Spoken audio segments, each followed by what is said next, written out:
racist video ng China Daily na nagturing sa mga Pilipino bilang unggoy, kinundi na ng mga senador. RH28 Raymond Adpaas, ibalita mo yan, Raymond.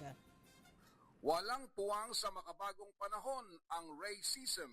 Ito ang deklarasyon ng mga senador bilang pagkundina sa inilabas na AI-generated video ng China Daily na naglalarawan sa mga Pilipino bilang unggoy. Kasunod ng ika-10 taong anibersaryo ng panalo ng Pilipinas ng Arbitral Award sa West Philippine Sea. Ayon kay Senate President Sherwin Gatchalian, hindi lisensya ang freedom of expression upang mang-alipusta ng ibang lahi. Anumang hindi pagkakaunawa ng dalawang bansa ay dapat nire-resolba sa pagitan ng pag-usap na may respeto. Sabi ni Gatchalian, dapat lang kondenahin ang pang-abuso at pangungutya sa dignidad ng mga Pilipino. Malaki ang responsibilidad ng media sa paghubog ng pananaw ng mga bansa sa isa't isa at hindi ito dapat gamitin sa maling paraan.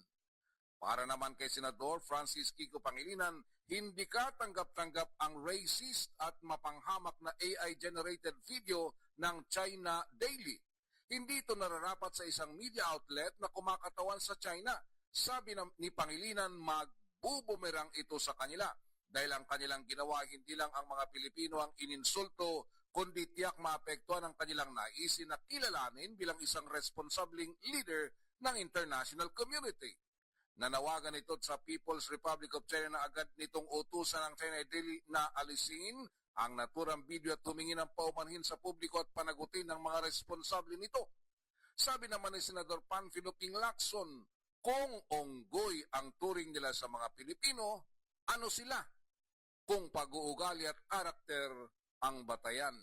Ito si RH28 Raymond Adpaas para sa DZRH, una sa Pilipinas, una sa Pilipino.